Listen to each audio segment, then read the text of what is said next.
After a remarkable turn of events in the World Cup final, Australia conquered their sixth title on Sunday as they got the better of host India by 6 wickets. Fueled by a terrific performance from Travis Head, the Indian team were outclassed left, right and centre by the Aussies. So what were the key reasons that saw India lose to Australia in the World Cup final? Hello and a warm welcome to this edition of WION Podcast with me, Aditya Pimpale, and joining me today is the 1996 World Cup winning coach, Dav Whatmore, as he explains why India lost the World Cup final. Well, hello Dave, and once again, we are here and it is not India but Australia who have won the World Cup and defining the odds, the way that they have performed, they say that you have to beat the best to be the best, and the Australians certainly did that. And what are your thoughts on the Aussies getting over the line? Well, I feel very sorry for a lot of people in the country and a lot more people outside the country too who follow India. But certainly I think anybody who watched all of the game would agree that they need to take your hat off and say well played to a team that really deserved to win on the day. To come up with that performance in front of a partisan crowd, all of 99.9%.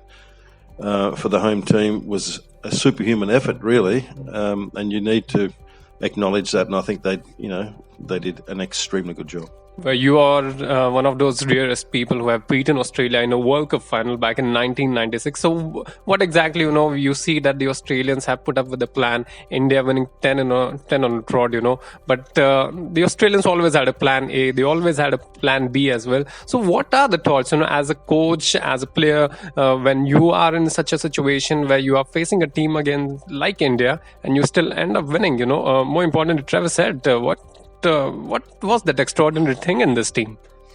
I think you covered about 3 or 4 questions in one breath there, but I'll try and respond. Australia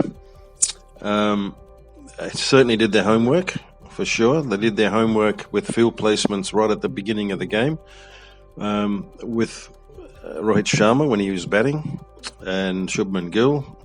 That was just one example. The other example was that they knew that it was going to be tough batting first.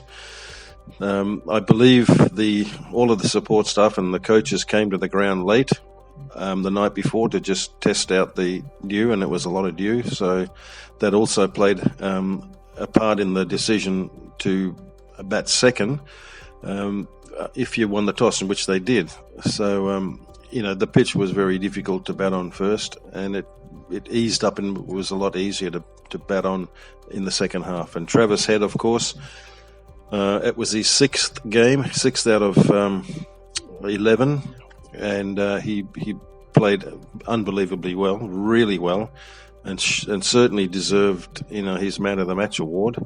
And repaid the faith of the selectors in leaving him behind when he was still recuperating from a broken wrist back in Australia. Come straight back in and play against New Zealand, get 100 like he hasn't missed a game.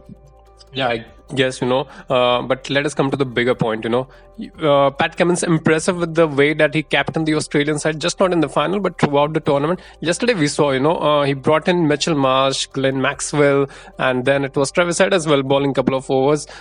Man management, making sure that he keeps his bowlers intact for the dead overs as well. So how impressive was that captaincy from Pat Cummins overall and as well as in the final?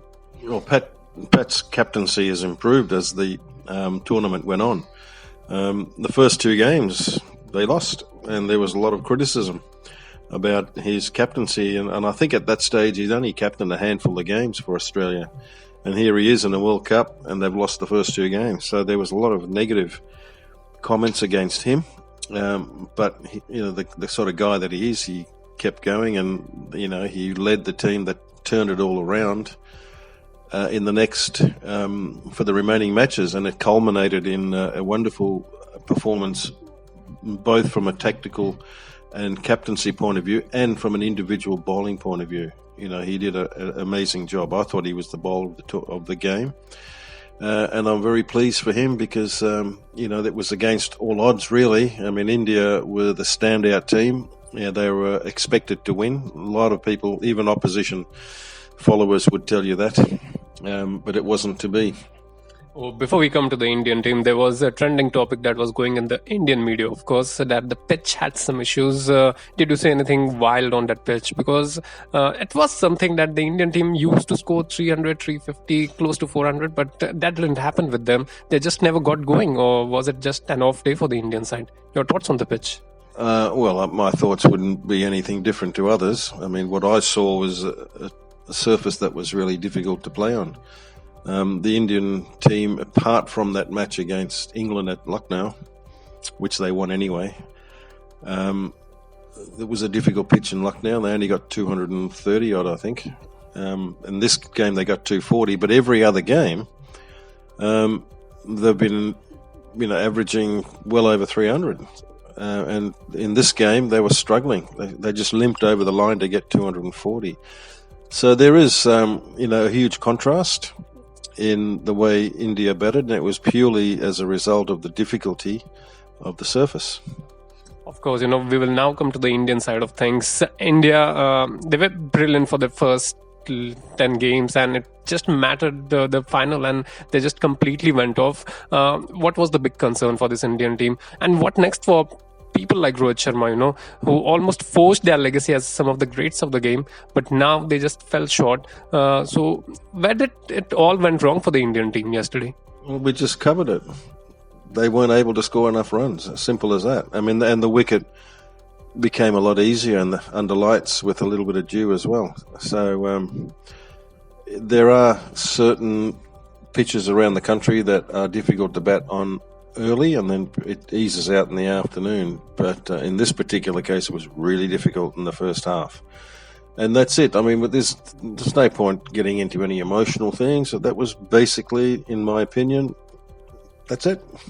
I guess, the way that the Australians had, they always had a plan A, plan B, if needed a plan C, because they combated Kuldeep Yadav, Ravindra Jadeja with excellency while they were bowling. Did they miss someone like Hardik Pandya? They desperately needed someone, who could spark that bowling lineup. Maybe Shardul Thakur as well, who was on the bench. So did India miss a trick by not getting someone like Shardul, or did they miss Hardik Pandya in those regards? Well, they missed Hardik Pandya simply because they did not have the ability or the option to play another spinner or a different bowler. They were forced to play with 5, whereas if Hardik Pandya plays, then he is a bowler anyway, so that's your 6th bowler. So in that case, they have an option to play another spinner. And Ashwin might very well have played if Hardik Pandya was fit. But then when Hardik Pandya became injured, Mohammad Shami came in, and we all know what he did. So it was, sometimes you could look at it as a blessing in disguise. There was forced the Indian selector's hand to bring him in, and what a job he did. So that's not to say that without Pandya he wouldn't have played, or with Pandya he wouldn't have played. But plan A, plan B, plan C, it's very difficult when when it's easier to play these good spinners when it's hitting the wicket and just coming on straight. Of course, let us come to one of our final questions. Virat Kohli being named the player of the tournament. Mohammad Shami missing out, but how impressive was Virat, in the twilight of his career at 35, what he has done, it is setting up an example. Yes, he might have won another World Cup, but do you still think is one of the best of this generations? Yeah, of course. He's scored more one-day hundreds than anybody else. He got 50 of those, and he was on track to get a 51st, but, it was difficult for him. Of course he is. I mean, in this series alone, in 11 matches, what did he score? Nearly 800, does he? Or 765 runs. That speaks volumes. There's not much more you can add to what hasn't already been said about, a wonderful batsman. And he certainly did his bit. He tried really hard, but unfortunately for the team and himself, it was on the losing side. What about Mohammad Shami? Shami also, we covered him, and he came in and he was a revelation. He was always returning good figures. He's always in the wickets column. But the other the other interesting decision of him opening the bowling. That was a bit of a panic move, I thought, in the final, when all along it was Siraj and Bumrah, and then Shami coming in at 3. All of a sudden, he's taken the new ball, and he was a bit expensive. Sure, he got 1 wicket, but he was also expensive. That thought, all the thoughts, tactical analysis have been part of it. Just before we leave it for one final time, what is the memory of this entire World Cup? Siraj was there, Mohammad Shami was there, Virat Kohli was there, and Pat Cummins with his excellence. But what do you think is the highlight reel, and what next for players like Virat Kohli, Ravindra Jadeja, even for Pat Cummins as well? They have forged their legacies. There's another 4 questions in one breath. What my recollection of this World Cup in 2023, will always be the one that got away. India clearly was a standout team, but failed to jump over the final hurdle, which is a real shame, because there was a lot of people were upset. There were a lot of people upset with Australia lost as well, but not as many. So I felt, bad for them, but they were just a wonderful team that, had match winners right throughout their team, and for some of them it may mean their last chance of lifting a World Cup. Another 4 years before it happens again, so there'll be 1 or 2 of them, I'm sure, will not be around. This was Dav Whatmore, putting his thoughts for the post-World Cup and the way that the Indian team has managed it. It was excellent, but they were second best as the Australians clinched the World Cup in India in the enemy territory. And ladies and gentlemen, this was it for WION Podcast from me, Aditya Pimpale, and the rest of the team. Goodbye, and thanks for joining. Do follow us on our Instagram, Facebook, and X handle as well.